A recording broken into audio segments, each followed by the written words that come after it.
taking public comment, but we Hey, will take comment from all the people on the screen. Jim, hold on 1 second. I just want to make sure GTV is connected with us. Okay. Adam was there and then he dropped out on video, so I just want to make sure we get the green light. We're getting the green thumb. Okay. All right, we're ready. Go ahead. Good. Okay. This is when we read the COVID-19 modified right to know law.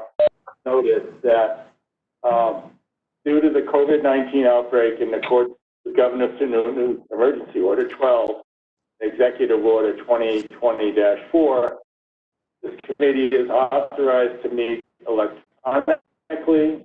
There's no physical location. We're not meeting at the town hall. But this is as authorized by the governor's order.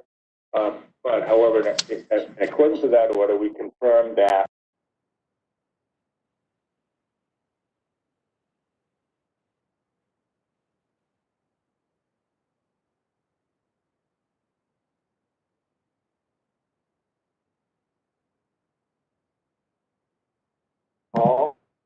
The phone number to call in yes, for the public, is, they want to hear it. Yep, it is 603-766-JOIN, which is numerically 5646. So the phone number again is 603-766-5646. And the participant code is 785645, followed by the pound sign. Okay, thank you. We're providing public notice of necessary information for accessing the meeting. So you have the telephone number if the public is listening. If anybody has a problem with the telephone access, call 660-5000. And we will adjourn the meeting if the public cannot gain access to listen to the meeting. All votes taken at the meeting will be by roll call. We will otherwise expect any votes. So we will take a roll call attendance, and then, as required by the right to know law cases, anybody in the room with you during the meeting, we're going to not count people who pass through occasionally, like my spouse James, but people who are actually present, so they're actually participating in the meeting. Let's start with Danielle, who's been leading. I want to introduce yourself. Hi everyone, I'm Danielle Sora. I'm the Finance Director and Assistant Town Administrator here in Goffstown. Joanne? Hi, I'm Joanne Duffy, Planning and Economic Development Director. Kelly? Ellen Vermont, School Board Rep, and I am alone. Ellen? Yes? Can I be heard? Tell us who you are. Hello? Ellen Vermont, School Board Rep, and I am alone. Bill? Bill? Me? Yeah. Yep. Gail Lebrecht, alternate, I'm confusing my things. Community member at large, recording secretary, and I'm alone. Okay, is Jeff on the phone? Jeff has not called in and he hasn't reached out to us saying there's technical difficulties, so he may have had a scheduling conflict today. Okay. I'm Jim Raymond, the chair of the committee, member of the planning board. I'm alone, unless my wife wanders through. Daniel, why don't you introduce I call them the presenters, the guests, and then we can have them tell us more. Sure. So on tonight's agenda, you have with us the Parks and Recreation Director. Kelly. Oh, Joanne, thank you. I had a special introduction at the end, but Kelly Boyer, Select Board Rep, and by myself. Thank you. The presenters this evening are the Parks and Recreation Director, Rick Wilhelmi, and also with us are the Police Department representatives. So we've got Police Chief Eric Serino and Police Captain Dan Connolly is on the phone line as well.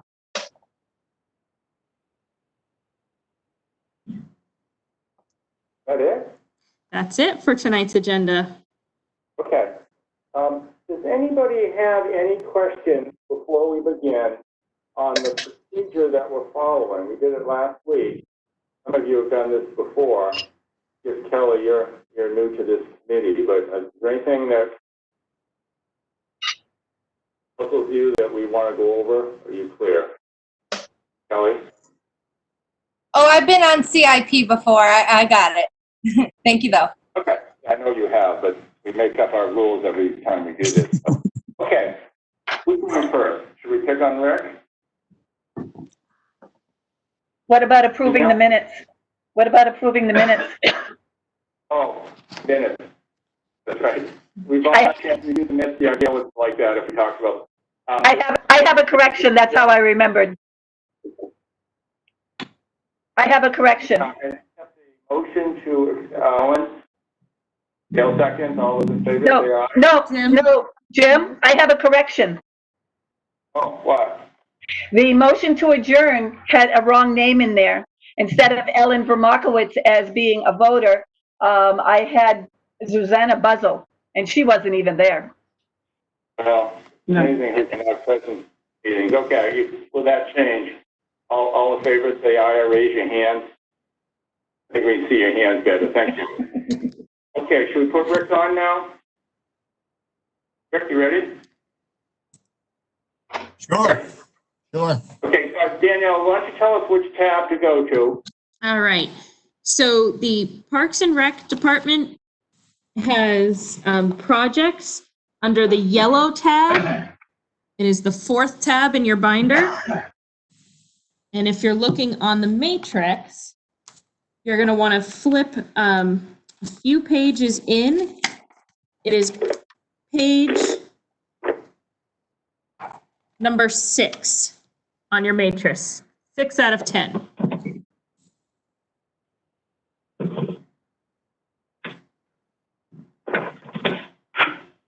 Everybody good? Rick, are you going to work off the matrix or off the individual sheets or both? I'm going off of my individual sheets that I have in front of me. Okay. And I was going to start with, go chronologically, 2021. Oh,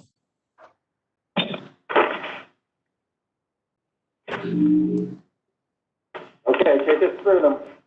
all right, very good. Let's see, the first one in, for next year, 2021, would be what we're calling the Electronic Message Center. This is the information board that would be out in front of our building, in front of our property there, an electronic sign that can be utilized to announce registrations, information, various needs, or various different events and maybe emergencies, etc. This has actually been proposed since 2014, and we're looking at that for 2021. Ellen, you have a question? Yes, the first thing on in my packet under Parks and Rec is the sports complex. Yeah. So, which? I don't have anything about electronic sign or anything. The electronic message center was the last page in his submission. Or the second to last, the 2 second to last pages. Found it, just not in order. Okay. Thank you. Right.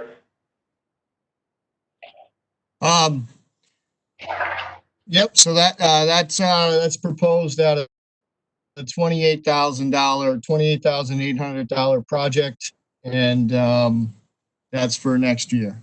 Any questions on that? So, and where is it going to go? Is it in front of the complex, the building now? Yes, exactly. Has the rail trail or the new, I guess, parking area for the ball fields, has that changed your usage of the sports, of the rec center?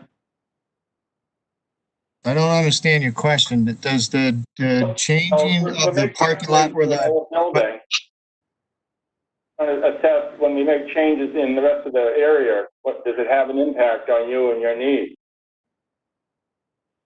No, I don't believe so. Are you talking about the sports complex by the transfer station or the Villa ball fields? Well, which one is this? Is this the one? This is for the Parks and Recreation building. right here on Mast Road, South Mast Road, Parks and Recreation Building, electronic message center would go right out in the front of that.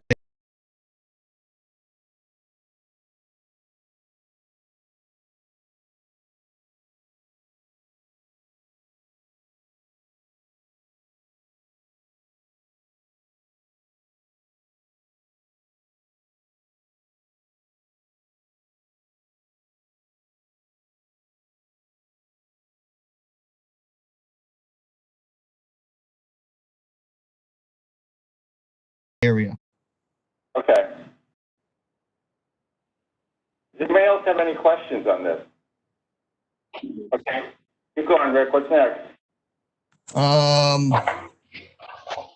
Let's see, 21.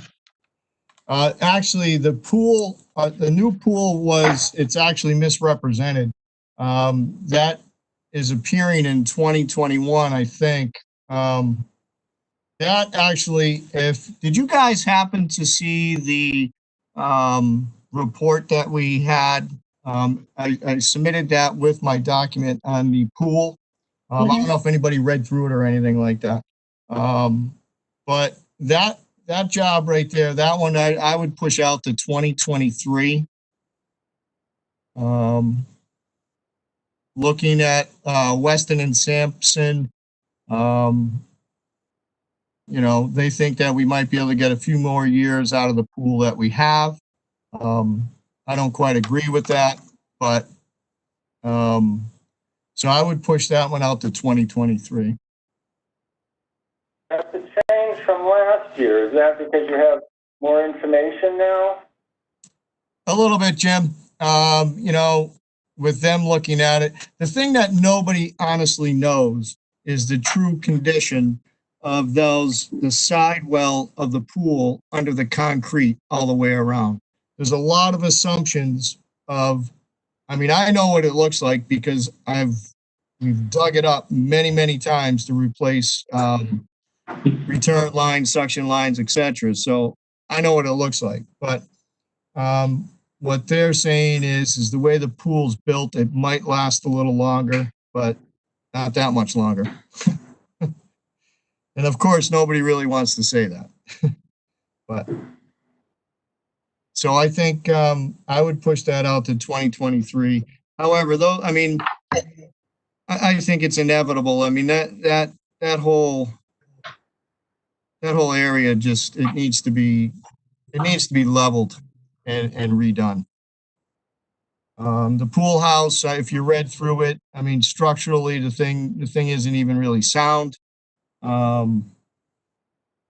It's nowhere near the code with the bathroom situation, shower situation, a lot of things like that. I mean, that was a rustic type of camp built back in 1970, and lipstick on a pig, you know, put a little gray siding on it and it looks great.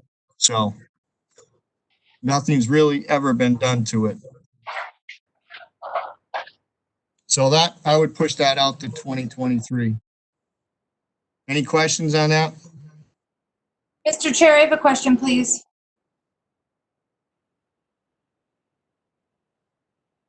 Go ahead. I can't hear Jim, but Rick, this is Kelly. Do you know, is this something that Parks and Rec will be looking to do a bond on, or is this a straight tax request? Kelly, that's a great question that I think is going to involve the select board discussion and other discussion, and because it is a large amount of money. You know, I'm open for suggestions on that, Kelly. And kind of along those same lines, is this something that the commissioners have talked about doing a multi-year request for, similar to the ball field, just because it is such a large, I mean, it's on here for $2 million.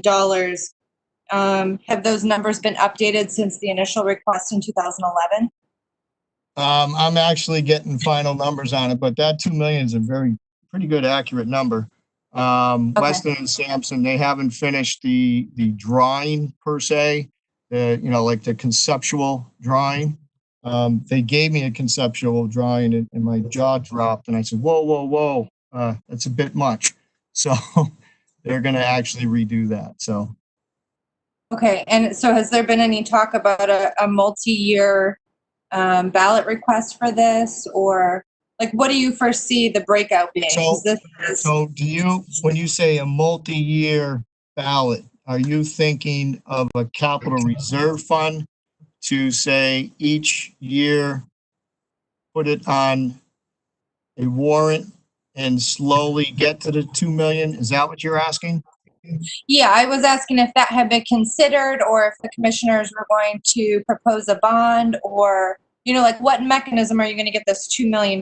Because I just think pushing that I keep 2023 is a lot to put on that year just by itself without any kind of, you know, breakdown of how we're going to get it. You know what I mean? I totally get what you're saying. And I think what has to happen is, in all honesty, is we have to really look at that as a team, the select board and not just the commissioners. They realize that that's crazy money, but you know, maybe the proper way to do that is to have a capital reserve fund and then start looking and adding that way as you go forward. But I think that's a decision that more than the commissioners need to be. I would say our select board is going to have to help with that, a little bit of guidance as well.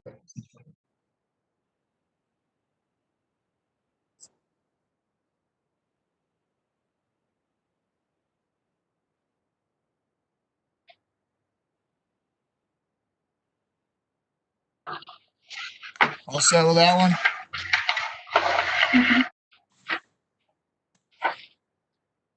Any more questions? We all good? Hold on 1 second. We're having technical difficulties. Ellen was asking a question, but it sounds like Rick couldn't hear it. So Ellen, go ahead and try again. All right, last year, this project was put forward as closing Roy Park Pool and putting in a splash pad and replacing the Barnard Pool so that the whole town would only have one pool. And at the time, I had suggested that some outreach be done with the Penardville part of town. If I lived there, I know I'd have a problem with doing away with the pool at the park there. Has any outreach been done about this? Because it will take the effort of our entire community. No, not at this time. And if we did 2 pools, would it still cost $2 million? It would cost more. I'm concerned that wherever this goes, it's going to need the full support of all parts of our community, and I'm not so sure anything can happen unless there's an outreach to Penardville beforehand. Yeah, that's a good point. Just my input.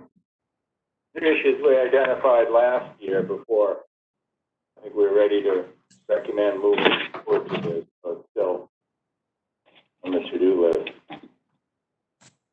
So just to recap, Rick, what year are you proposing this for now? I'd look at it at probably 2023.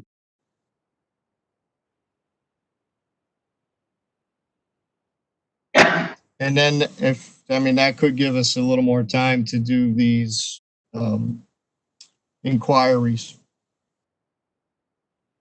Kelly's asking about.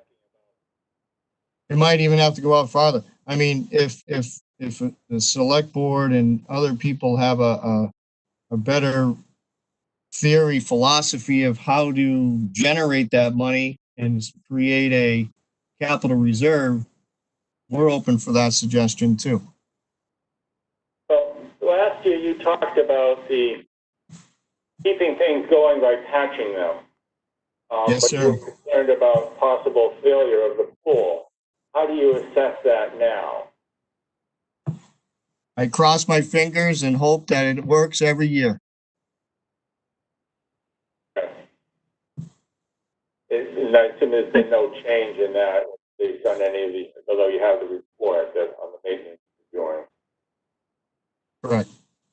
If I may, Ellen? without these pools, either of them being used this year, is there any work that can be done over the summer to improve what's wrong? I think what is wrong, you're going to be very surprised at the cost to try and fix these. And the only true way to fix them is to rebuild them. I'm sorry to sound that way, but you can't keep putting lipstick on a pig. You can't. I don't disagree with your assessment and the need. My only concern is I don't know how one pool is supposed to serve the entire town. Well, I mean, we're a town of 18,000 people. Right. I don't, in my opinion, we could have one pool in this town and one decent sized pool and we are fine. Our problem with that is we have a divided community. So our divided community, I think, is going to be more of an issue than having one pool and having one pool work for this community. So there's a different issue. There's two issues, really. It's a divided community. And you have one pool, one decent sized pool would serve this community fine. But we have a divided community, and that is our true issue. I agree. Last year, the political issue, call it, and then Kelly said the financial issue. Because Roy Park Pool is in no better condition. Roy Park Pool, the main drain is gone. It's corroded and gone. So what we did is we sealed it and we put the liner over it. So that way there, because that's a huge fix right there. That's a lot of digging and that's a lot of pipe running. So that one's working. And then both pools, I'm sorry to be the bearer of bad news, folks, but 1970 was a great year. Well, the purpose of this committee is to identify the need. I'm just telling you what it is. Okay. Any other questions? Rick attached a fairly good report on the pool to the sheet, which I sent you a reading. I think we've grappled with the challenges of this project last year, and I'm hearing them again. And Rick's statements last year about the lipstick on the pig in so many words. Same thing now. So we can put it on our list. We can discuss it. I'm not sure we can solve those problems. Okay, Rick. Do you want to move on, or do you want to? Sure. Let's see. Let's go on to the Costa Sports Complex, Goffstown Sports Complex.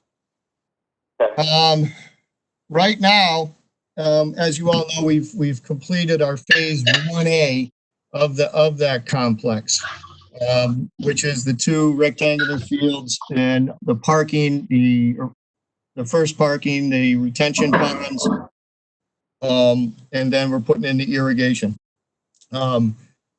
Phase 2 of that was originally going to be to build a 90-foot baseball diamond.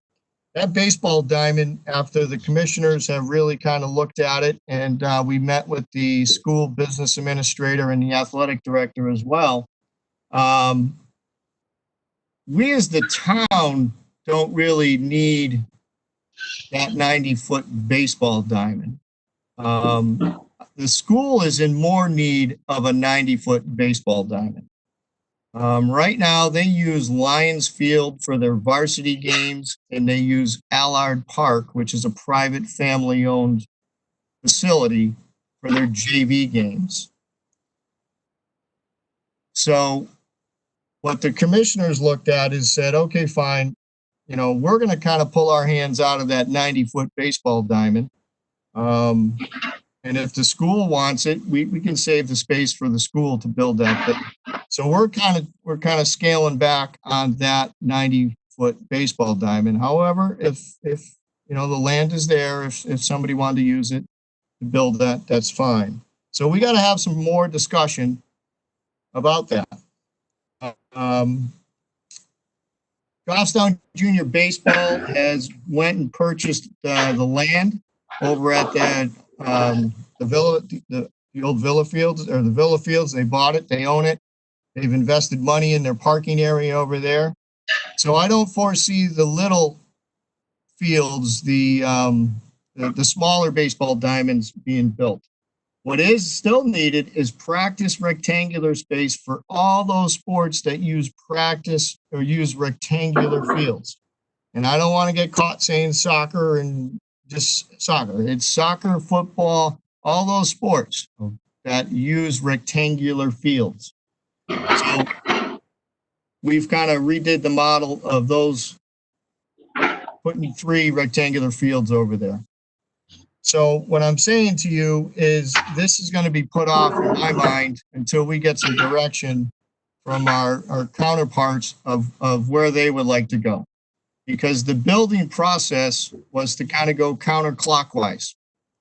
Because what our DPW does is they're removing sand using for projects on our roads, and that's how they're digging and moving.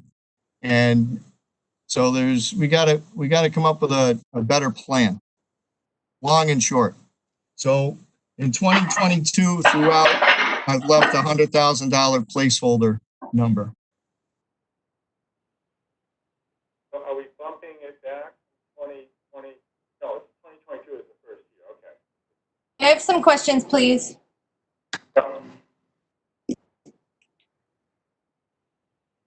Go ahead, Kelly. Sorry, I can't hear Jim very well right now.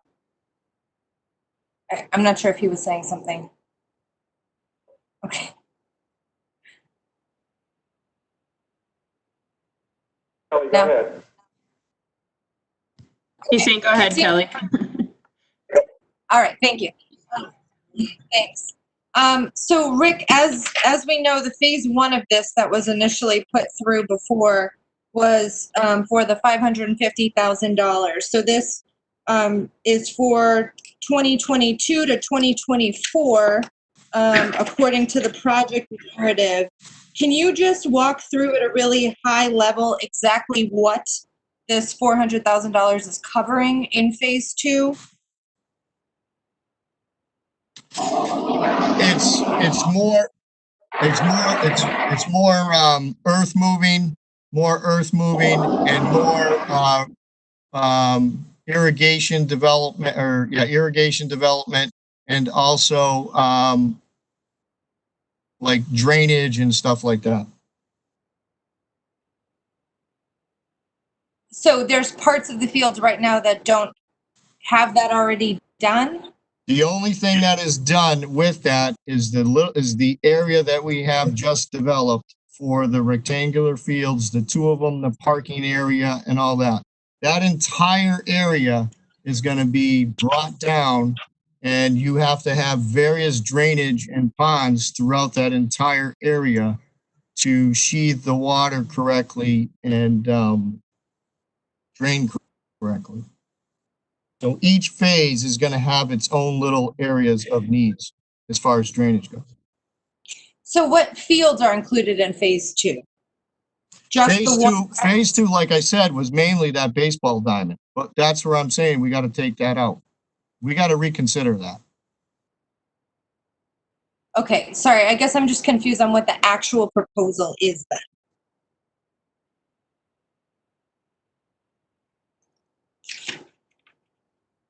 The actual proposal really needs to be redeveloped, Kelly. Okay, Because got it. I don't have a commitment. As I said, the commissioners don't want to go and build a 90-foot diamond right now because they don't feel that we need that at this moment.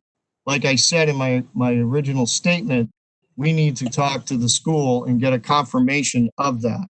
And then we need to redo what we're doing. Okay, so can we expect this one to come back to us then? I wouldn't call me back for this year. I don't know if that'll happen. You can if you want, but I don't know if we'll get together with that group and if that group will even have answers, to be totally honest with you, within this calendar year. Okay, so is the proposal sorry, again, just trying to clarify. So this entire proposal should be taken out for 2022, or it's just a continuation of that conversation next year, or? I would say 2023, we're going to start to look at this all over again. Okay. So the whole thing's getting scrapped as of right now. Getting altered, not scrapped, altered. I don't like the word scrapped. It's getting altered. Okay, well, I'm sorry, I'm really not understanding. So are you coming back to give us an amended, like this request this year, as of right now, to put into the CIP matrix, we're taking this piece of paper out and not considering it, or we're gonna be reviewing it again? I'm just trying to figure out where this is gonna fall. It's a placeholder of $100,000 to stay in the matrix, and we will work on it and define it much closer. Okay. But Rick, would that be for 2022? 23. Okay, so 2022 goes away. Yes. Okay, thank you. We've taken the position last year that we'd rather have a placeholder, even if we don't have final plans or numbers or even close to final, so at least we know what's coming. So I think this is being offered with that approach, which is fair. We know the need, we don't know the final plan.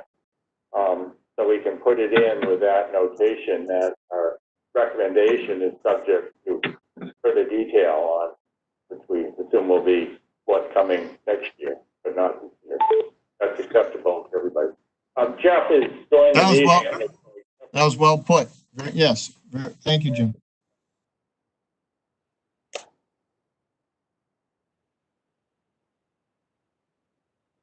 Jeff, hear me? Yes. Yes, he's connecting.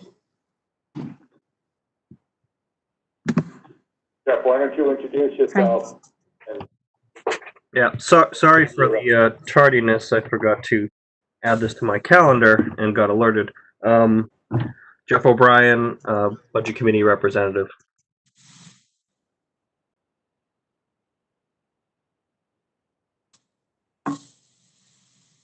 Should I move on to the next one?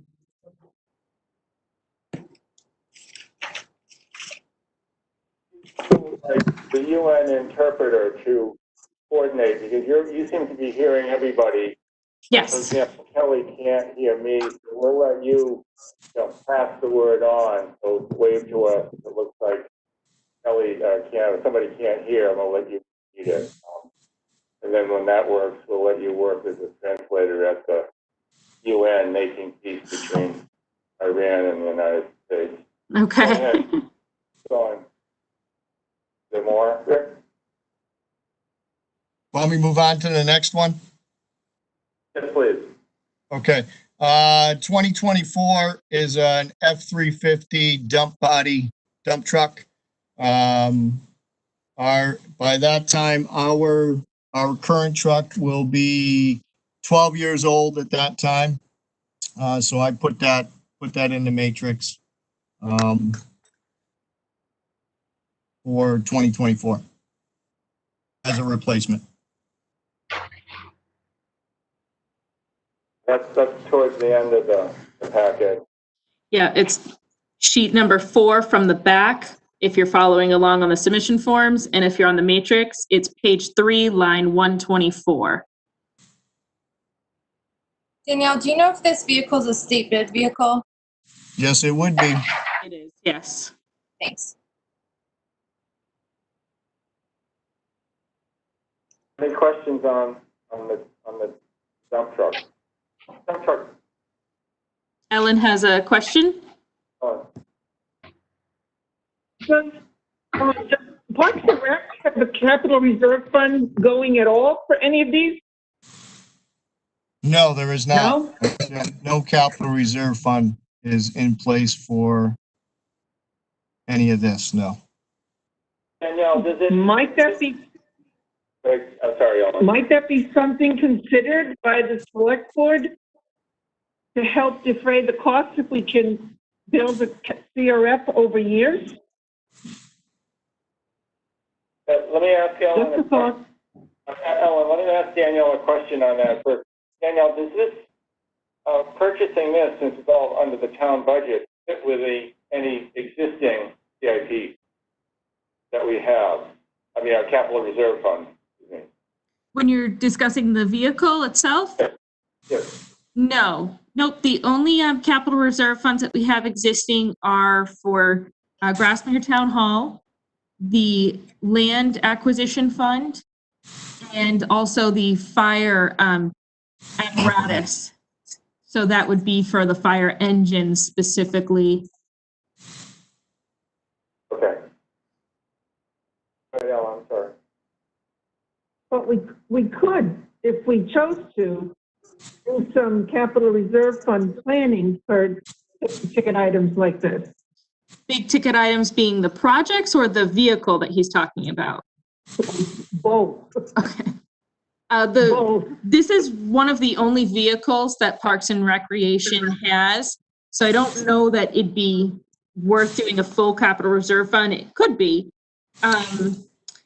However, the projects, you can develop a capital reserve fund for any number of reasons. It just has to be clearly defined and it would have to go before the voters.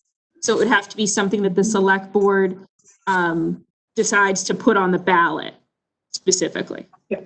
I would think that would be a great idea for like the pool, that's for sure. Town vehicle capital reserve fund, but you're saying there is not. There is not a general town vehicle capital reserve fund at this time. Okay. Thank you. Sure. Anything else? That's all I have. Okay. Thank you. Thank you. Anybody else have any questions for Rick before we release him from being tied up and pummeled? It wasn't bad. Thank you. It can be worse. It was actually very good. It's good discussion. It's very good discussion. Good. Thank you. Shall we move on to the police department then? Danielle, are we ready to go with them? The police department is still connected. Let's just give them 1 second to get the video. I'm here. All right. We all set, Mr. Chair? Yeah, well, I have to warn you. Last year, you promised us you blow up things in the parking lot for us. And I have to note that the fire chief was offered to let us climb up in the ladder. So Yeah. I heard last week's meeting, and I can one up them. I'm giving birthday parades. Doesn't matter your age. We're giving free ride-alongs. Whatever we need to do to make it happen. Okay, Gail, I want that in the minutes, please. Okay, with that introduction, why don't you introduce yourself on the public and then walk us through the Great, thank you. So proposal. I'm the new police chief, Eric Serino.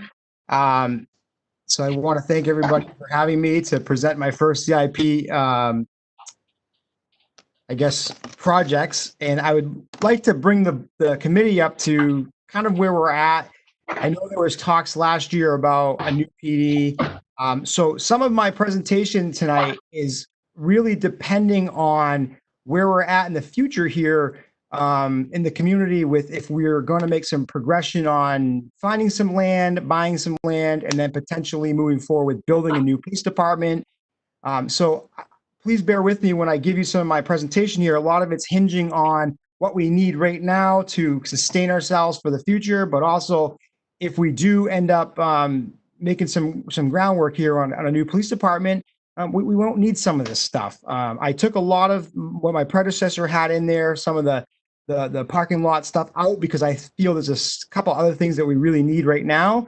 And hopefully in the next 3 to 5 years, we can make some ground on the new department. my other part is the part with the land is the town is already looking at acquiring some land next door to us, the gardens through the county. So that's kind of in the town's hands, a little bit out of my hands at this point. So if we are successful with that this year, I definitely will be coming back to this committee with some new numbers and some new projects to kind of give to you. So with that said, I can kind of start my presentation if you're ready. Go ahead. So what I'll do is I'll just kind of go through my presentation and I'll start with the 2021 and work my way down. And really the big thing here is, as usual, we really try to get some new cruisers. As everybody pretty much knows, these are our main means of getting around the town, and what we really use.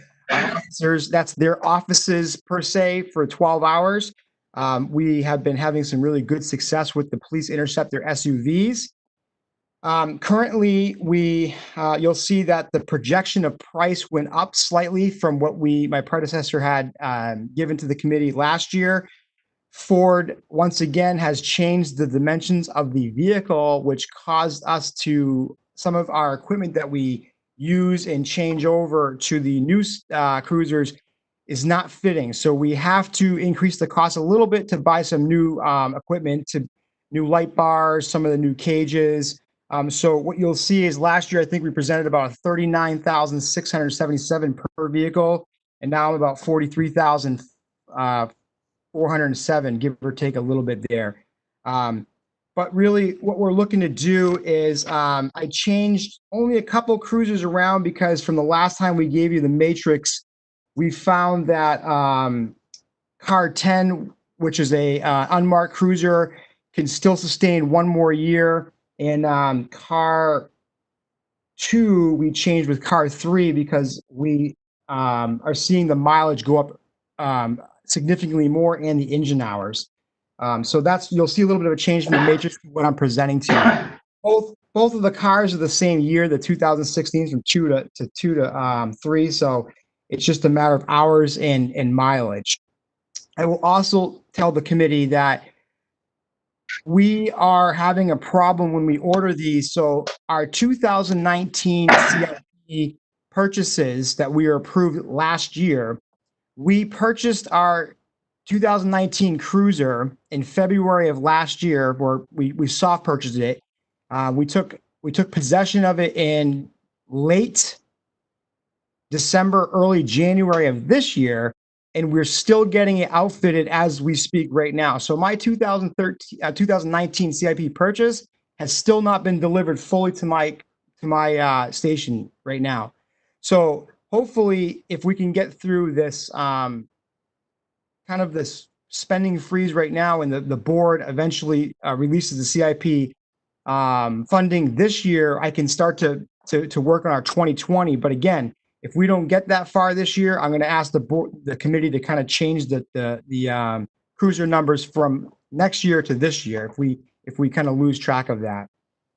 Is that just a supply issue that was already there, or is it delay resulting from the coronavirus slowdown? Is that just predictable? I think there's a little bit of that, Mr. Chair. I think some of it from last year was when Ford changed their dimensions on the new cruisers. It really took our outfitting vendor by surprise. So they had stock on our equipment that we use. And then because now it's not fitting, they had to go to the factories and have these factories like the light bar manufacturers and the cages that we use. They had to go back and redesign them as well. And then there was a huge influx of people that needed to order these and get them in. And then we had to wait for the shipping. So I think some of that's there. And then of course the coronavirus, our vendor this year, beginning of the year, just shut down completely, which held our car in their parking lot for 4 months. So it's kind of the dilemma we're facing right now. Anybody have any questions regarding your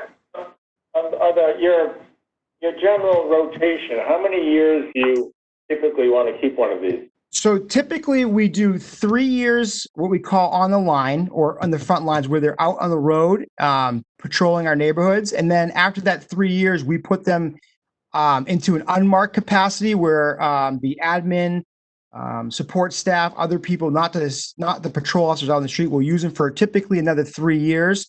So we're looking at almost a 6-year, to maybe sometimes 7-year cycle. And then from there, what we do is we ask the board to release them to DPW, and DPW then takes them. Excuse me for 1 second, my timer went. Shut up. Sorry. So then at that time, DPW will take over and take the vehicles. So if that, The question last year is, do you clean out the donut crumbs when you do that? But I'll let you deal with the DPW on that. we like the gluten-free bagels these days, so. Anybody have any other questions regarding the cruisers before I move on? Now, Kelly, do you have anything on this? We beat it up pretty well last year on the rotation schedule. We can go into it in more detail. No, I'm quite familiar with the rotation of the cruiser, so I have no questions. Thank you. And Jeff, you too. You missed because you're new on the committee this year. Do you have any other questions on the vehicle rotation schedule? I guess the only question I would have is how is that number determined? You know, not having the background of the 3-year and rotation that's currently going on. Jeff, what's the number? What, the 43,000? Is that what you're asking?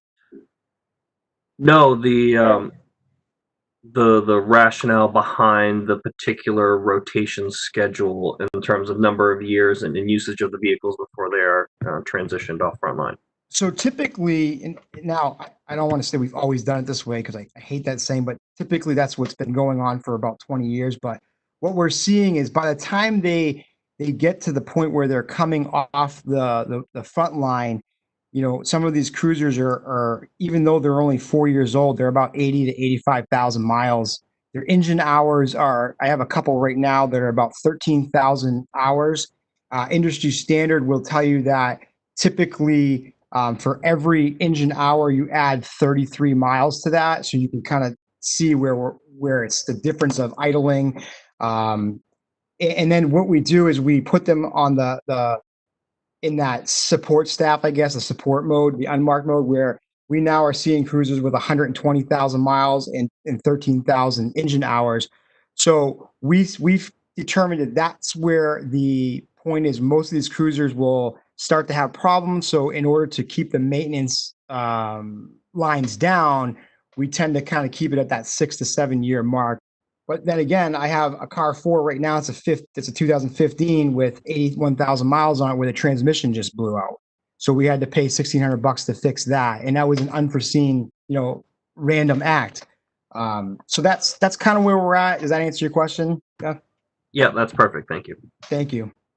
One of the things we talked about last year was, just to refresh our memories, is miles is a less useful measure of wear than clock hours, engine hours rather. If you want to explain why that is. So yes, and I think it's important to point out, like I just said, that industry standard, like I said, every engine hour is usually about 33 miles. But our cruisers are not your typical drive to work, come home, go to the grocery store. These cruisers are operating 24 hours a day. Sometimes we can give them a break for 12 hours. They're idling most of the day. Like I said, there are officers' offices, so they're using the heat, the AC. They are frequently being subjected to acceleration, braking, and that's heavy braking, heavy acceleration at times. They're always in the elements between the heat and the snow. So for the average person that would drive a car and say, well, 100,000 miles on my car is great and it can last me 20 years. It's just really not true for a police cruiser. There's a lot more that goes into it, that they're driven a lot differently. And again, when you have a cruiser with 120,000 miles and 13,000 engine hours of idling, you start to see the wear and tear and the breakdown, which then the maintenance costs go up. Does that explain that, Jim, Mr. Chair? Yeah. I get the concept that in this past of this committee, some people have focused on miles when we tried to get credit to spreadsheet just at engine hours or probably a better measure. Thank you. Okay. We're on a roll. Keep going. Okay, so the next thing I'd like to present to the committee is really what we're in desperate need of is part of we have a men's locker room and a women's locker room. And really, my thought here was we do it all at once. We build a really big new locker room for both men and women to be progressive, to really change the way we do it here and incorporate all the new, technologies and lockers, but really make a place where we have a gender neutral locker room. The problem I have is I didn't want to do that this year, knowing that maybe in 3 years we might have a new police department on its way. But I can tell you right now that we are in dire need of renovating our women's locker room. Back in 1987, when they built this building, there wasn't too many women that worked here. I can tell you, I'm really pleased to tell everybody that we have 6 female officers that work here, and we have other women that work in this building, and they share a locker room that's sadly 96 square feet. So they literally change in basically a 10-foot by 4-foot locker room area. Once you add the 2 locker systems, the bathroom, and the shower. And if I could, if everybody can see the screen, Danielle, if I can share, we took a picture today, the women did, and I wanted to show everybody. This is kind of, I don't know if you can see the screen. This is 3 officers and one of my administrative staff. And what happens is we potentially have 4 officers that are in that locker room at one time. And as you can tell, the back here is the shower. There's no room to change. There's a little bit of room here in the middle. And right where this picture is taken is the actual bathroom. And then that's it. So it's really not conducive to anybody showering, changing, getting ready. They wear all this gear. They have all their patrol bags. They have equipment in there. So really what I wanted to illustrate is we are in a spot where we really need to get this done for next year. We have an idea of how we're going to do it. We have 2 offices that are on the other side of that wall that we can move into and give them an extra 96 square feet. The problem is I put a $25,000 placeholder right now because unfortunately, due to this coronavirus, we have not been able to get a couple of our contractors in to give us a decent quote. I'm hoping that within the next couple of weeks to a month that we can have a good quote. And if it is over 25,000, I'll ask the CIP committee to look at that. And if it's under 25,000, I'm going to ask to put it in my budget and talk to the select board about doing that. So that's kind of the big priority this year that I would like for everybody to see that. Does anybody have any questions on that? Ellen? Yes. Your write-up says that this would go into the sergeant's office, workspace. Yes. And then where do they work? So currently on the way we have it designed is we have 2 different supervisor or sergeant's offices. And it's really operationally day to day, only one sergeant is working. So the idea would be to take one of those offices, give it to the women's locker room, and then we would pretty much look at the current one sergeant's office and maybe just kind of take some of the stuff that's in there out of there and just let 4 sergeants share the same office. It's not the best idea. It's not the most convenient, but I think to basically, when you only have one sergeant working a day, to have 2 separate offices, to take that space back and give it to the women who really need that space for their everyday. I think it's worth the Right. Okay. Thank you. You're welcome. Are you likely to have more information before this committee ends its meeting? You talked about the possibility of having And you got to excuse my ignorance. You got to excuse my ignorance, Mr. Chair. I'm not sure when this committee ends. What's the date for that? Sure, if you'd Yeah. like. Yep. The callbacks are scheduled for August 6th, Okay. and a potential deliberative workshop is scheduled for August 20th.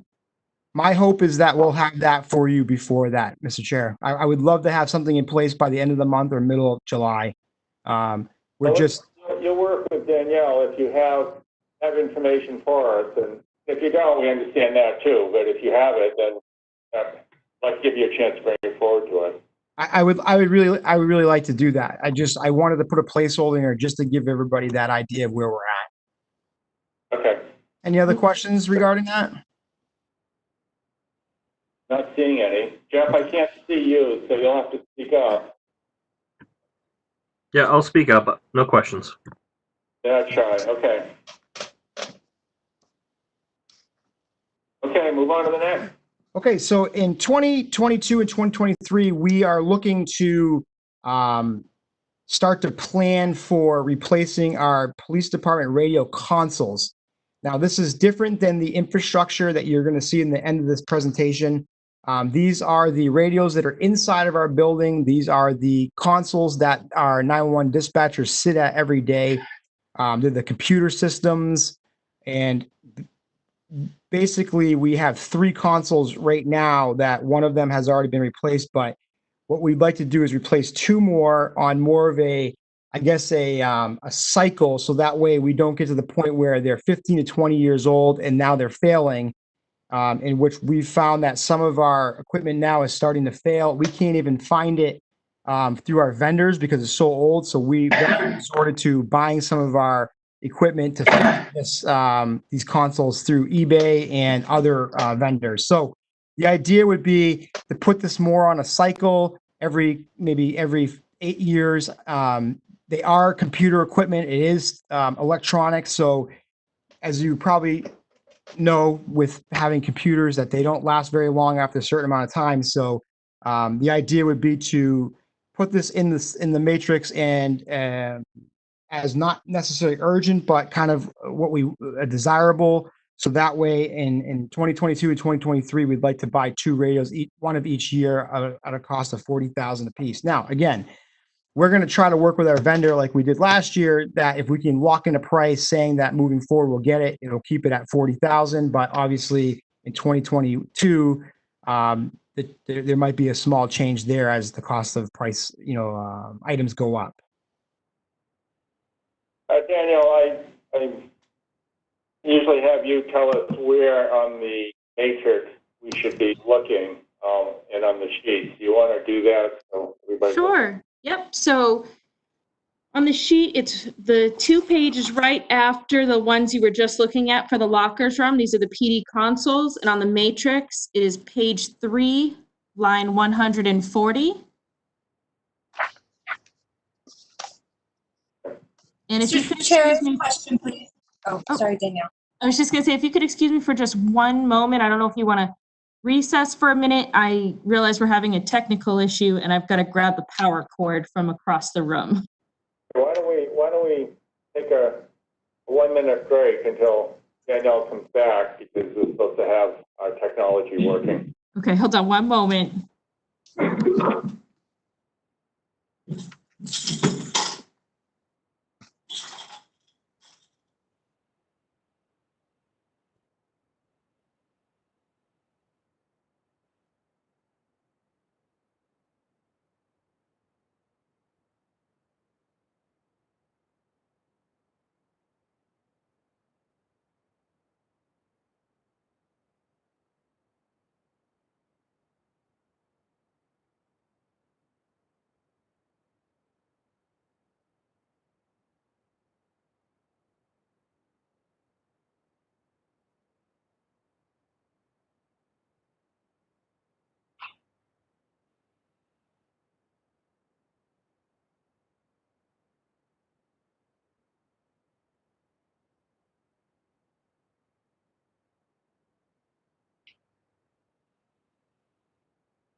Yes. I'm hearing a lot of clicks. Is that a bad sign, or are we okay? Nope, I think you're okay. Okay. Sorry about that. So we're having generally technology challenges today, but I think I let that parade by dropping my computer in the floor. I'll do that again for another week or two anyway. Do you Okay, want to go ahead. take a quick roll call to make sure everyone's back? Yeah, why don't we do that? Ellen, you're here? Yes, Melanie? Here. Gail? Here. Beth? Here. Okay, I'm here. What's that leave out? Anybody? No, okay. Go ahead, let's keep rolling then. I think Selectwoman Boyer had a question. Yes, thank you, Chief. So my question is, we've discussed a lot of the different types of consoles and the technology that we need to update.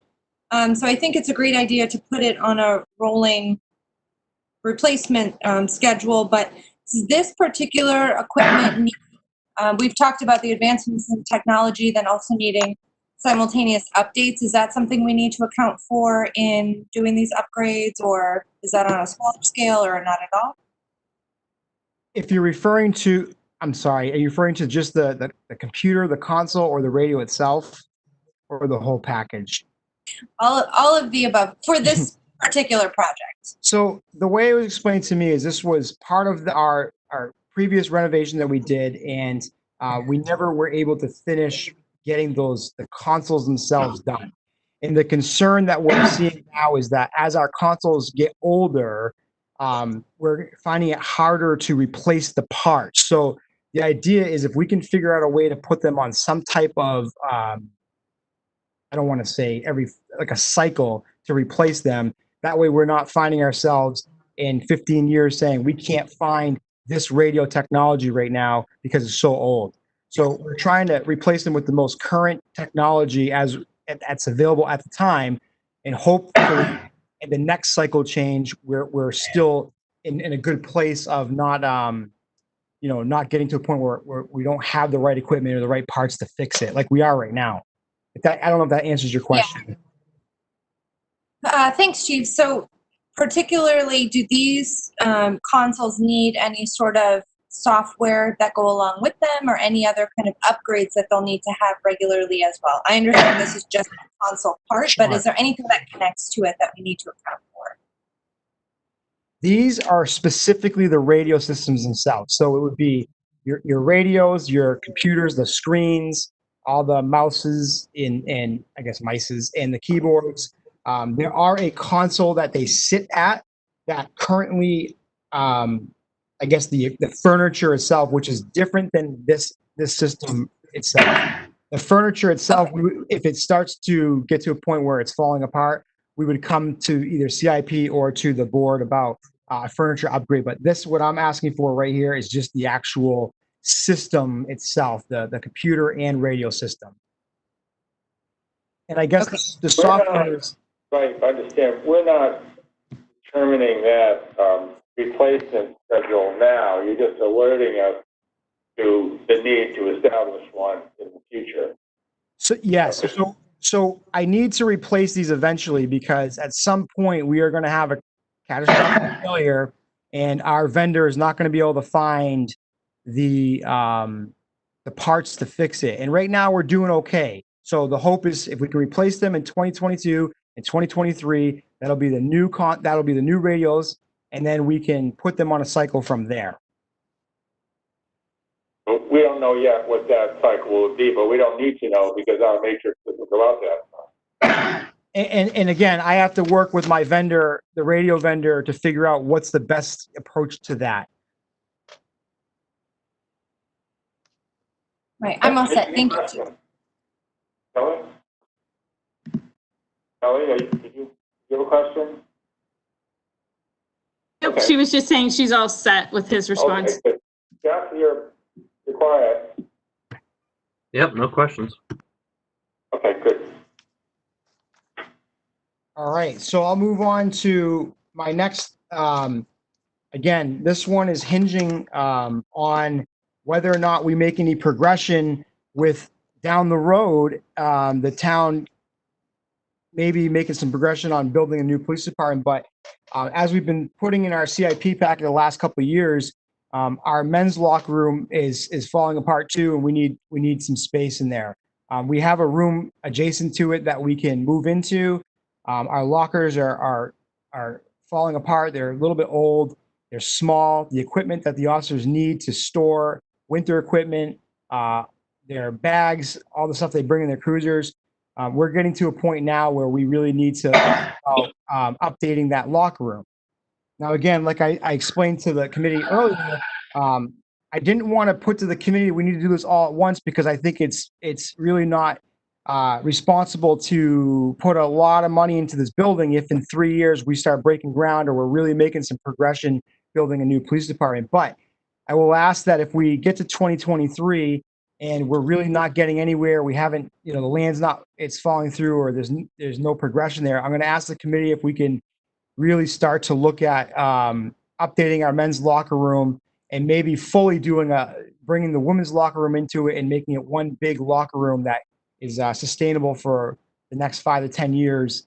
That will incorporate some new lockers, new equipment, and a bigger space for everybody.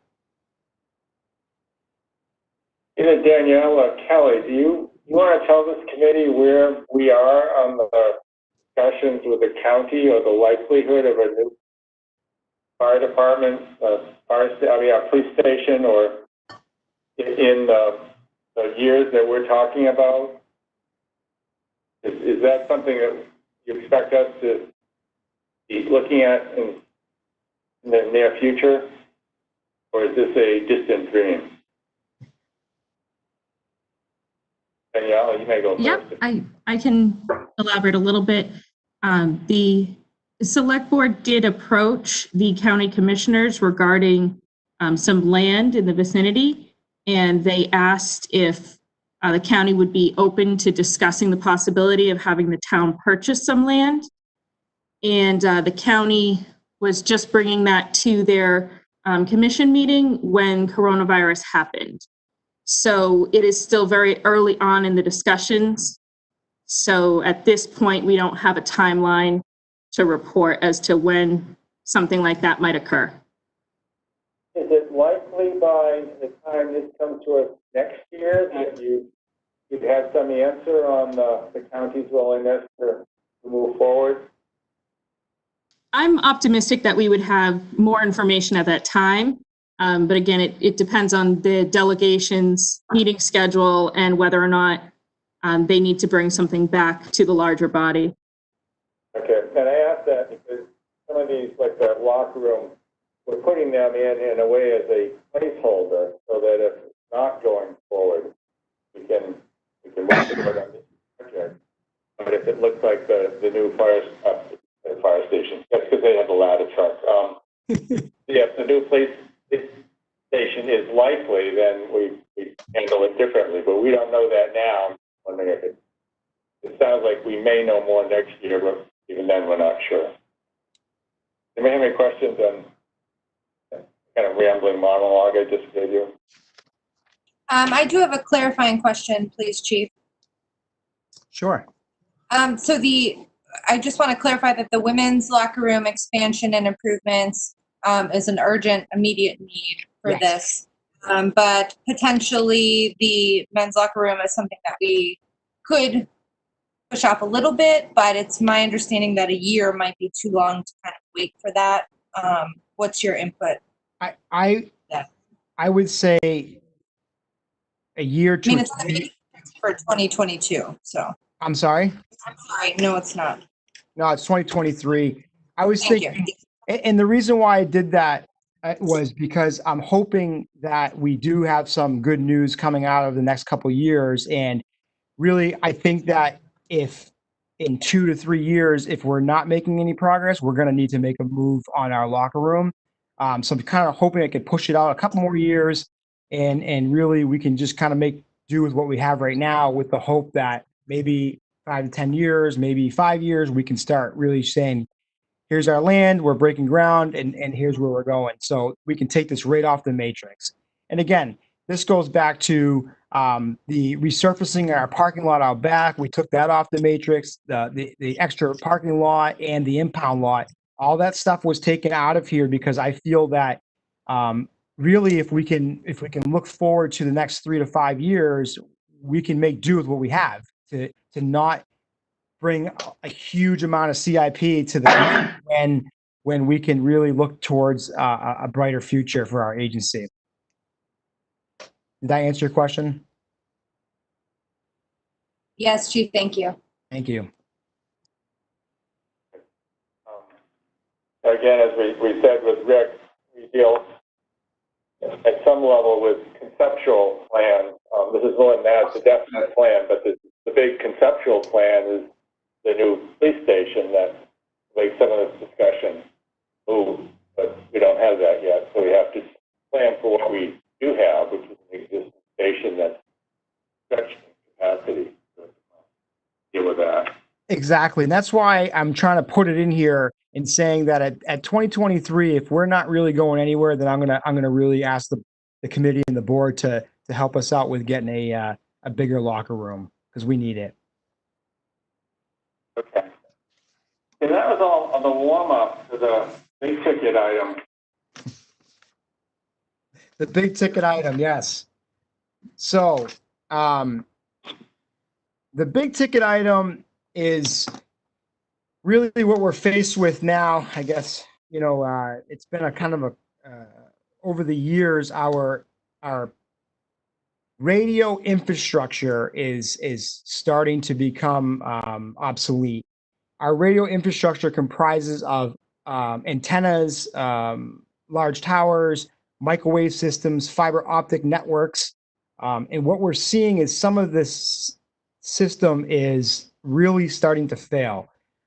We are trying to constantly patch it, fix it with new software, with new hardware, but we are finding that our vendors telling us that it is getting to the point where it's critical. Now, again, for those people who don't know, we are a regional dispatch center who dispatches for Goffstown Police, Goffstown Fire, New Boston Police, New Boston Fire, Ware Police, Ware Fire, and Dumbarton Police. So our infrastructure is critical to serving our neighbors. They also, obviously, they have a contract, so they pay the town. So some of this money that we're looking at could be absorbed there. But we also have, I've been talking to the fire department and DPW to see if maybe they use our radio systems too. Maybe we can kind of split the cost across all three agencies. And I know it's coming from, the town, but just to kind of show that we're all in this together.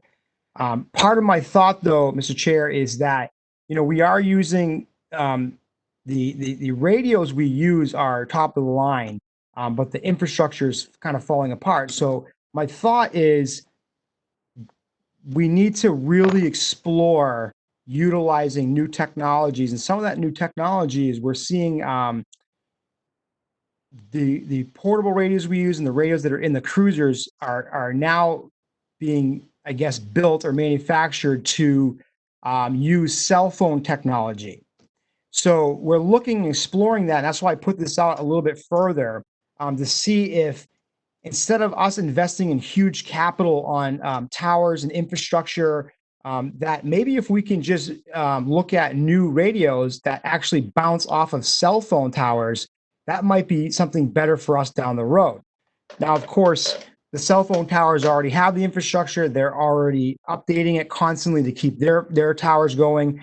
I'm sure through my research, we're going to find that at some point, if we say we use a radio that uses the Verizon towers, I'm sure there'll be some kind of cost that, comes with that. But I'm really looking to see the long-term future here. Is it worth the town of Goffstown's, to really spend a lot of money on capital for these the infrastructure and hope it lasts another 10 to 20 years? Or should we start looking at more using Verizon or AT&T or Sprint's towers? So that's kind of where we're at. We're going to really start looking into that now. This was kind of a last minute thing that was thrown at me when I when I took over, that the infrastructure is kind of starting to fail again. So I really would just like to put that on a placeholder so everybody's aware of that.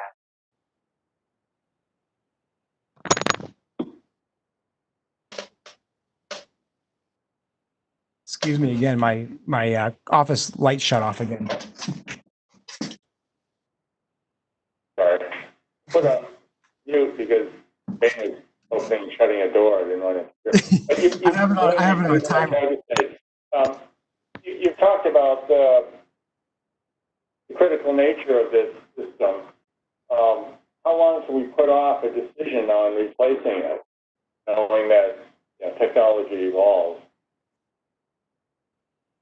That's a really good question, and I don't know that I have the right answer for you because a lot of this was upgraded in 2008, and from 2008 to now, they are telling me, the radio manufacturers and our vendors are telling us that we are getting to a point where it's critical. Again, I'll go back to, we had a catastrophic failure in one of our main sites where a piece of hardware failed, and when they tried to replace it, the vendor themselves didn't have it. They had to find pieces on eBay to put it together to make it work. And again, I don't want to say that this needs to happen tomorrow, but certainly within the next 5 years, we need to start thinking about this because it's going to fail. Just like any technology, just like any hardware, it's going to fail eventually.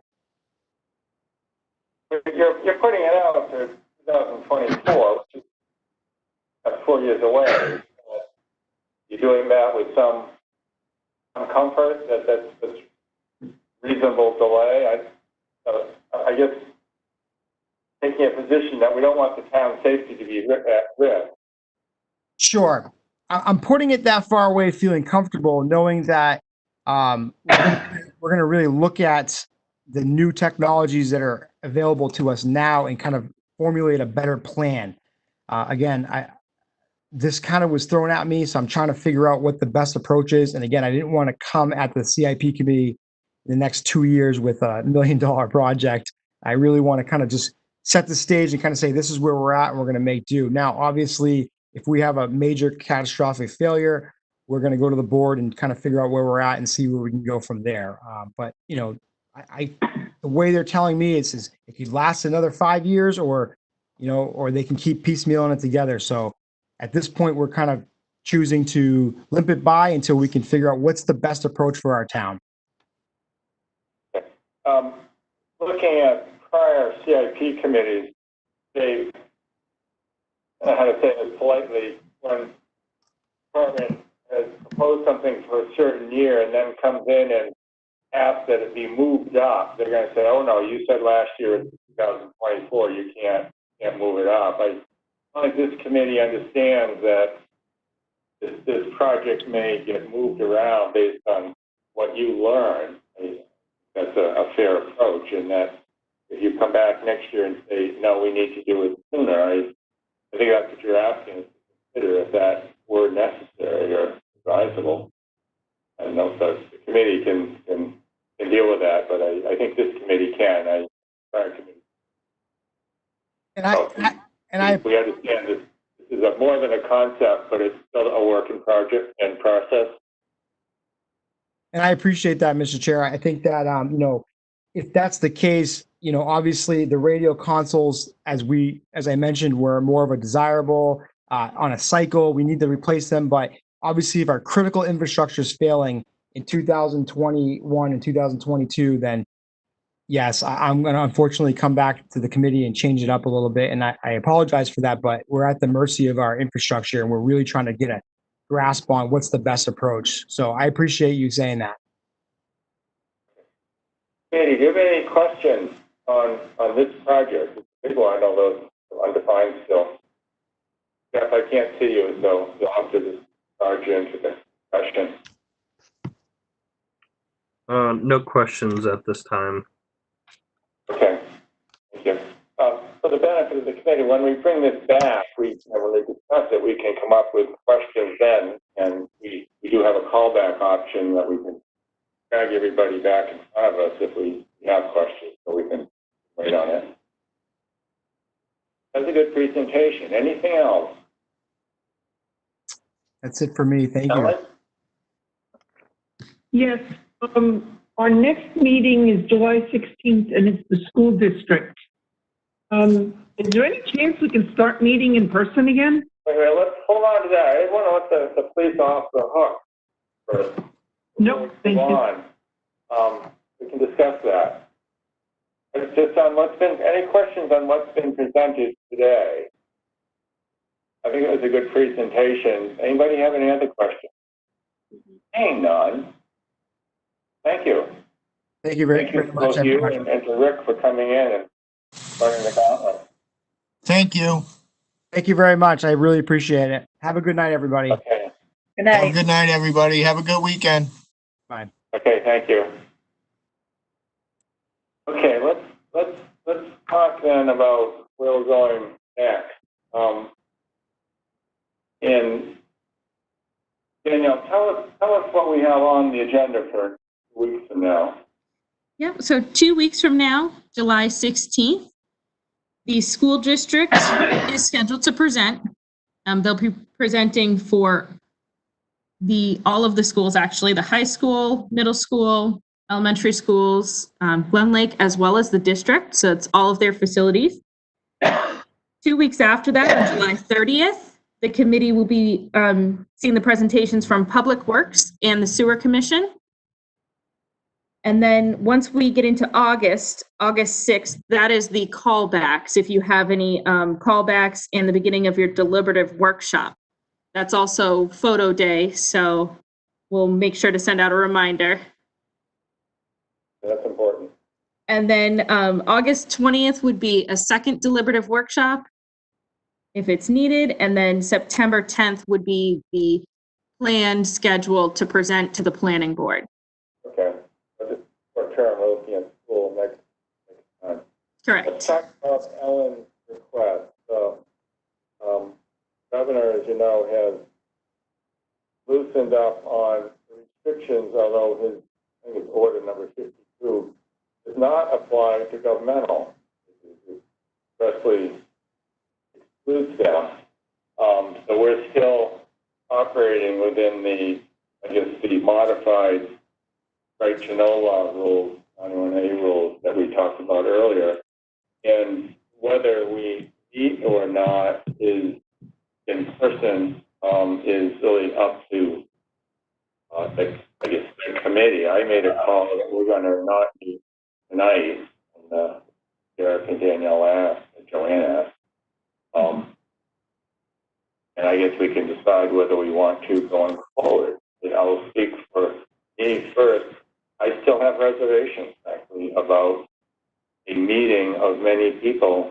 And that's what I call the planning board room first and the time. Because the guidelines that the governor has created is still 6 feet of distance and space staff. I don't know if you have too many people to do that, but to look at it if the committee is interested. Ellen? I know I'm interested in looking into that. If we don't have, we'd have, less than 10 people in the room. And if we can create that 6 foot distance, I'd be thrilled that we can see each other and talk instead of this technology. Which may or may not work. Gail, do you have a view? You've been going to the planning board meetings. I've been going to the planning board meetings and the ZBA meetings, and I'm comfortable with that. Okay, Ellen? What's the select board doing? Doing what? We start back up on our in-person meetings this upcoming Monday, so we'll be there in person. We will still have the ability for people to call in remotely as well, so that will continue for the foreseeable future. When they call in, are they calling in on the phone like we do on the planning board, or is it like this format where on the WebEx or video? Right now, the call-in is scheduled to be a phone line via the conference phone without the video, but we could, coordinate that however is applicable to each committee. So, Okay, Jeff, you review? Come back, Ellen, in a minute. What's that? Jeff, have a view on this? Yeah, I mean, I would be fine either way. I'd like the fallback option of having a WebEx meeting in addition to in-person. That way it opens the most flexibility. Okay, Ellen? You have a question? Yeah, if we can do both, those of us who can get together, if anyone has a concern that they can also do it remotely, I think that might be the best way to go if we can do that. Okay. Both I guess I'm going to ask that we can get together on the phone with Joanne and Derek and look at how that would operate with this number of people, do it safely. I'm frankly, as chair, I have concerns about this. We're not going to do it. Mhm. I don't want to put any of us at risk. And you look around the electronic room, some of us have chickens that we once were in the at-risk group, or my parents or whatever. So I'm going to err on the side of caution, but I recognize that an in-person meeting has advantages. So let's, what we'll do is we'll come up with a proposal and circulate it to everybody on what we're recommending. Gail? Both the planning board and the zoning board do a combination of both. So some of us are in person at town hall. Some applicants come because they do have plans and things to show, which the CIP doesn't have. But some members of the board and some applicants, and especially any abutters, they also call in. So we've got a mixture of both. On the planning board, Joanne and I call in, and it actually works pretty well. Yeah. We can use our imaginations on the plans, but other than that, it's been a good system. As chair, I'd have to be at the meeting, I think. I want my staff to be comfortable with it. Well, let's treat it as a concept now, and we'll get back to you after we talked about the logistics of it a little more, how it would look, what kind of spacing we can create. Danielle, is that? That sounds reasonable. We will also need to, of course, work with IT and GTV to make sure we are aware of what options are in place. I know they've tried certain technologies to broadcast with combined meetings, and there's been some hiccups. So we'll just want to check in with them and consider that as part of the proposal, whatever it is you choose to go forward with. Okay. Joanne? Yeah, that sounds fine. I plan to continue to do remote.